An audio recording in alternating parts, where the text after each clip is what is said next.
Cześć moi drodzy, ten filmik jest właściwie pierwszym, który powinniście obejrzeć wchodząc na ten kanał, aby zrozumieć skąd się wzięła nazwa i na czym polega troszeczkę ten mój content.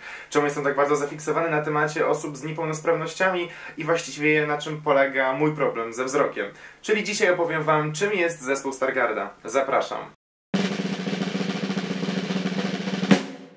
Zgaduję, że hasło zespół Stargarda nie mówi wam zbyt wiele, ponieważ jest to dosyć rzadka choroba. W rzeczywistości dotyka ona jakieś 10 000 osób na całym świecie, także jeżeli masz to możesz się czuć wyjątkowy. Zanikanie plamki żółtej pojawia się nieraz u osób starszych albo u osób, które mają jakąś chorobę dziedziczoną po swoich rodzicach bądź po dziadkach, czy też choroba, która jest efektem mutacji genu. I tym przypadkiem jestem ja. Żeby wytłumaczyć, na czym dokładnie polega mój problem ze wzrokiem, odniosę się troszeczkę do takiego przykładu korzystania z aparatu fotograficznego. Pracując z aparatem albo z kamerą, musicie zrobić to samo działanie, które wykonuje za każdym razem wasz mózg, kiedy chce się czemuś przyjrzeć, czyli ustawiacie ostrość. Za tą ostrość w waszym oku odpowiada centralne pole widzenia, czyli pewna część siatkówki. Jest też boczne pole widzenia, dzięki któremu nie wpadacie na śmietnik, czyli nie musicie się skupiać na każdym punkcie dookoła, żeby widzieć, że jednak świat was otacza i ktoś idzie z boku. Możecie sobie wyobrazić, że jeżeli ktoś nie ma tego bocznego pola widzenia, no to może bez problemu przeczytać to, co jest napisane na tablicy, ale za to właśnie nie widzi tego, co ma pod nogami.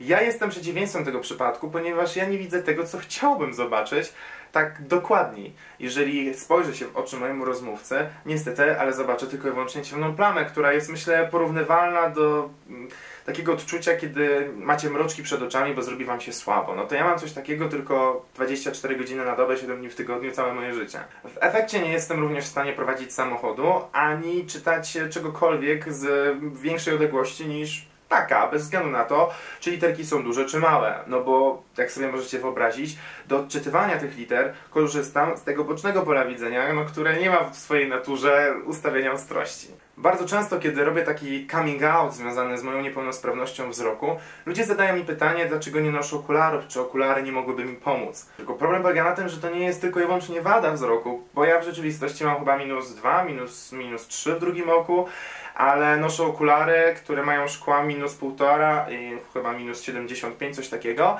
tylko i wyłącznie dlatego, że nie ma sensu u mnie zwiększać tej ostrości. To jest trochę trudne do zrozumienia, ale no nie można poprawić wzroku w sytuacji, kiedy część waszego oka jest całkowicie zniszczona. Na co dzień staram się kamuflować swoje problemy ze wzrokiem. Nauczyłem się tego po części dzięki obserwacji moich kolegów, którzy nie mają tej umiejętności, jak również w czasie zajęć teatralnych, gdzie jakby kontakt wzrokowy jest ważny, a w rzeczywistości dla mnie nieosiągalne. Bo gdybym chciał zobaczyć teraz wasze spojrzenia skierowane na mnie, musiałbym spojrzeć mniej więcej tak.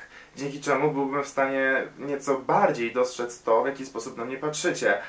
A że patrzę się w kamerę, no to jakby dla mnie to jest prawie to samo. Oprócz wielu barier i utrudnień wynikających z mojego problemu ze wzrokiem, o których nieraz wam wspominałem na moim kanale YouTube czy też na blogu, są też pewne pozytywne aspekty. Jednym z nich jest właśnie ten udawany kontakt wzrokowy. Bo pewnie nie raz mieliście tak, że stresowaliście się rozmową o pracę czy też egzaminem ustnym, bo wasz rozmówca miał niesamowicie przeszywające spojrzenie, wręcz sprawiające, że baliście się odezwać. No ja też miewam kontakty z takimi osobami, ale najczęściej ich spojrzenia po prostu na mnie nie działają. Zawsze kiedy oglądam drugą część Harry'ego Pottera i jest tam ten motyw z bazyliszkiem, myślę sobie, że gdybym ja był ze swoim problemem ze wzrokiem właśnie w tym filmie, w tej fabule, to pewnie byłbym jedyną osobą, która patrząc się na bazyliszka nie uległaby jego urokowi i nie byłaby sparaliżowana, także J.K. Rowling następnym razem pomyśl o tym. Moi drodzy, cieszę się, że mogłem w końcu wam opowiedzieć o swoich problemach ze wzrokiem, bo wiem, że bardzo często mnie pytacie. Ja żyłem do tej pory w przekonaniu, że jeżeli już kiedyś o tym napisałem na blogu, to pewnie wszyscy wiedzą, ale